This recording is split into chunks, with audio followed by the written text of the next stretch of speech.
Why not you and why not right now? You know, we know that the game is a little rigged. We know that everything doesn't always work out in your favor. And we're going to dive in as to why.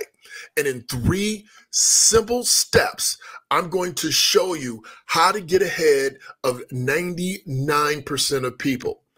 I'm serious, 99% of people. You should be performing at a much higher level. Now, one question I could see you asking yourself is, why is everybody so pressed about getting ahead? Why is it important for me to get ahead? And the answer to that question is that, well, let me tell you, most people are living in mediocrity. Most people aren't trying to get ahead. They are just going along, not setting any intentions, not focused on any specific target. They are just out there shooting. Why is getting ahead important?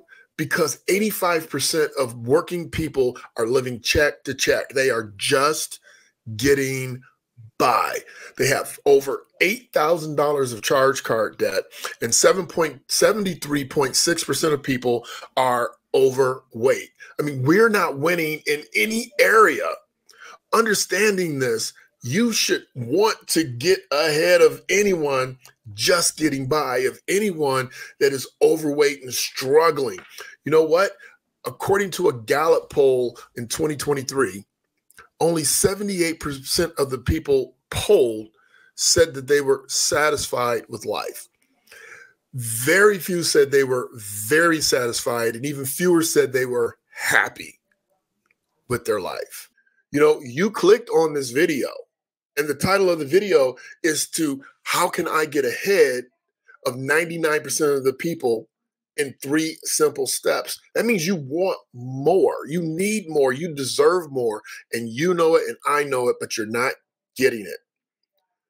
But you deserve it. And it's why not you and why not right now. We're going to get into the 3 simple steps because trust me, the answers are simple. It's the execution that takes a little bit more tenacity, a little bit more work. So let's think about it this way. Why not you so far? Most likely, you've been unwilling to discover what you're frigging amazing and great at. Each and every one of us has a gift, something that we do so incredibly better than other people. I'm not talking about, you said I'm the only one that does X. You're the only one that does it this specific way. And there are people that need you to do it that way to help them elevate their life. So you've been unwilling to figure out what it really is that you're good at, what you're great at, what it separates you from everyone else.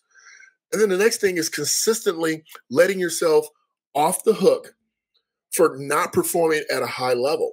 How many times have you said, I'm going to read this book by the end of the month, and you didn't do it and you just let yourself off the hook?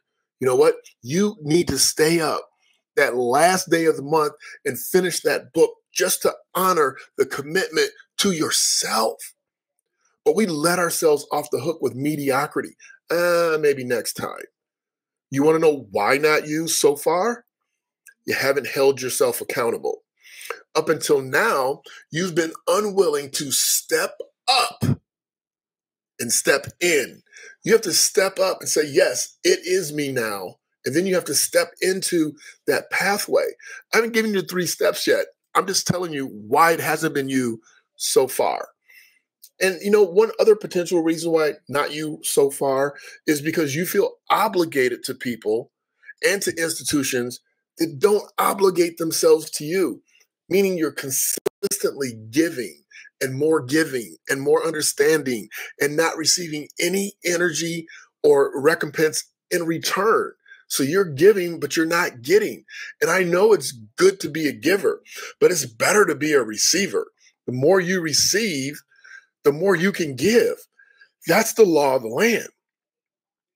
But you're stuck, dedicated to people who aren't making your life better. It's not difficult to be average. And that's what we're talking about. How can you be better than 99% of the people? It's because 99% of the people are doing average. They're not holding themselves accountable. They don't live by a code, and they definitely don't live by a standard of excellence. And I'm here to say to you, I wrote a book called The 24K Life Code, and it is all about developing your personal standard of excellence. And the reason why I wrote the book is because you will never get out of the mindset of mediocrity. You will never get out of the physicality of mediocrity. Let's just be honest. Your bank account says everything in the universe about who you truly are. It doesn't matter how much you make, it's how much you keep. And if you live your life by a code, a standard of excellence, you're going to not spend 100 pennies of the dollar that you make. You're not going to spend $120, meaning that you're putting $20 on a credit card and spending every other dollar that you bring in the house. You're going to make better choices. And what I'm going to share with you in these 3 steps is that it's based on the premise of Occam's razor. And that simply means when you're trying to solve a problem, the simplest solution is usually the best one. And so we're going to get into these 3 steps. And I promise you that when you implement these 3 steps, not only will you no longer be in the mediocre group, you will elevate, you will feel the confidence, you will see the results mentally, physically, financially, spiritually, in your relationships, because you've been holding on to, as I've already mentioned, relationships that aren't benefiting you or elevating you. How many people in your circle? I know you have someone in your circle right now that when you come around them, you're like, oh, no, not them, not today. Or you see their phone, their name come up on your phone and you're like, no, I don't want to take this call today. I can't deal with this today, not today. They don't need to be in your circle. You need to remove them or remove yourself from that, because you need more energy, more high-vibing people in your circle, more high-vibing people in your life if you truly want to flow and go along the way. Now, listen to me. Step number 1. Again, super simple. Occam's razor. Decide with clarity and certainty exactly what you want. I'm telling you, I told you it's going to be simple, but you have to decide on what you want, and it has to be crystal clear. That adage, be careful what you ask for. I sent my group inside of our community a little video, and it was Morgan Freeman talking to some woman in a movie. And he was saying how when people ask for courage, does God send them courage, or does he send them a challenging situation to be courageous in? When you ask for wealth, does he send you money, or does he send you an opportunity that you can work towards more money? So you have to be careful what you ask for. You have to be careful of what you want, and you have to be looking at yourself and deciding, what do I truly want? Because how many times have you said, man, I wish I could fit in these jeans. I want to fit in these jeans. I'm going to lose some weight to fit in these jeans or this suit, or button up my vest without it poking out. But you didn't do anything about it. You sat down and ate pizza and wings right after saying you need to lose some weight. Because what people say and what they mean are 2 different things. So step number 1 is to clearly define what it is that you want. The second thing is you need to commit to whatever it takes by any means necessary to do the things it's going to take for you to get what you clearly want. So you have what you clearly want, and now you have to go do the homework. What is it going to take? And once I know what it takes, then I need to be committed to that by any means necessary.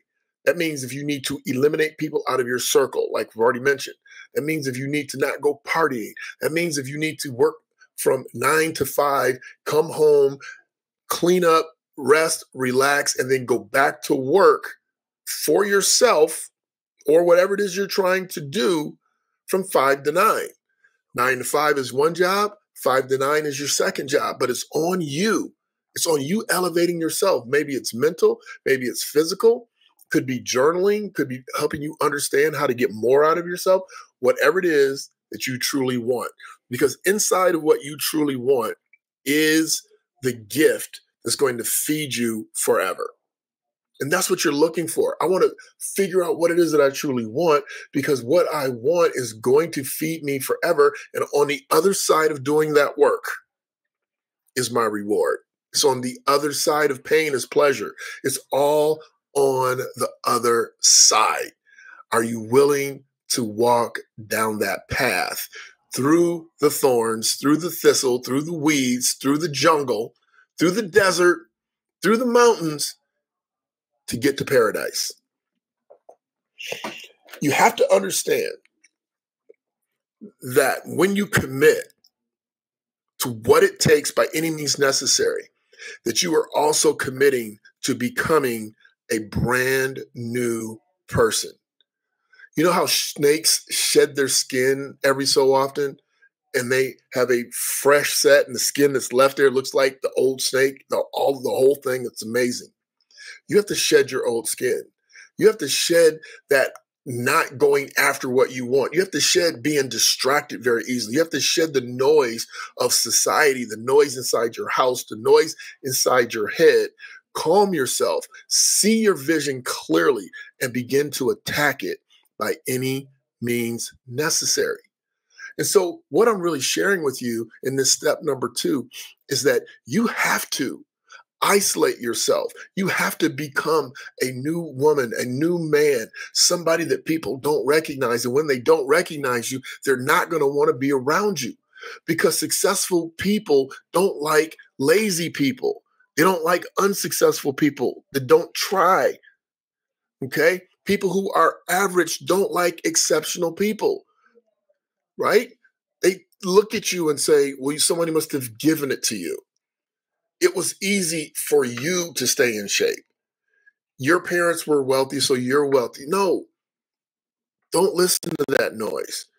It's your season to dive in, to step up, to step in, because it should be you, and it should be right now. The third thing that I'm going to share with you inside of step number 2, and that is committing to the process, is that never apologize for leveling up.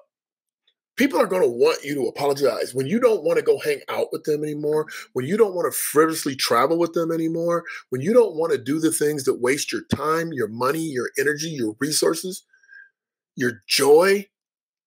Those people aren't going to want to be around you anymore. And you're going to want to apologize. Hey, I'm sorry, I can't go to dinner with you. I'm working on this project to fix and level up my life. No, that's weakness. Hey, I can't go.